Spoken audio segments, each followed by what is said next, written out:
एक और PLC programming tutorial video में आपका स्वागत है। आज के ट्यूटोरियल में हम देखेंगे कि कैसे हम एक न्यूमेटिक सिलेंडर पुशर को प्रोग्राम कर सकते हैं। चलिए आज का ट्यूटोरियल शुरू करते हैं। जैसा कि आप देख सकते हैं, इस सेटअप में एक पुशर है जो न्यूमेटिक सिलेंडर से चलता है। ये पुशर 3 पेंट बाल्टियों को इंस्पेक्शन मशीन के कन्वेयर की तरफ धकेल रहा है। चलिए देखते हैं कि इस सेटअप में हम कौन कौन से डिवाइस और सेंसर इस्तेमाल कर रहे हैं। हमने पेंट बाल्टी की मौजूदगी पता करने के लिए एक प्रॉक्सिमिटी सेंसर लगाया है। ये सेंसर PLCKI 0.0 इनपुट से जुड़ा है। इसके बाद सिलेंडर की बॉडी पर एक रीड स्विच लगाया गया है जो तब ऑन होगा जब सिलेंडर वापस या होम पोजीशन में होगा। ये रीड स्विच PLCKI 0.1 इनपुट से जुड़ा है। फिर सिलेंडर की बॉडी पर एक और रीड स्विच लगाया गया है जो तब ऑन होगा जब सिलेंडर आगे की पोजीशन में होगा। ये रीड स्विच PLCKI 0.2 इनपुट से जुड़ा है। अगला है पुशर सिलेंडर, जिसका इस्तेमाल सीधी लाइन में मूवमेंट करने के लिए होता है। ये सिलेंडर PLC आउटपुट Q 0.1 से एक्टिवेट होगा। फिर हमने एक गियर मोटर लगाया है जो इनफीड कन्वेयर को चलाएगा।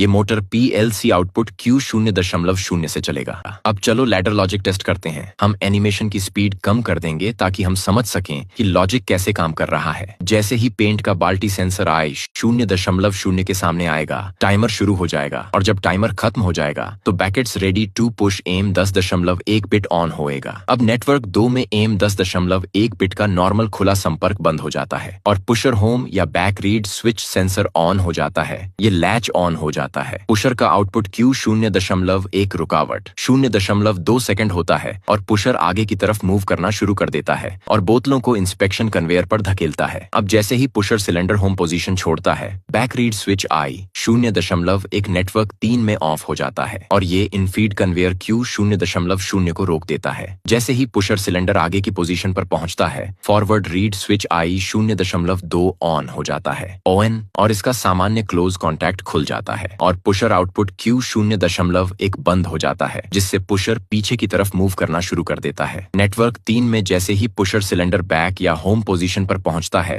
Back reed switch I 0.1 on हो जाता है और इनफीड कन्वेयर चालू हो जाता है। फिर से पेंट के बकेट प्लेटफॉर्म पर मूव करने लगते हैं और ये साइकिल ऐसे ही चलती रहती है।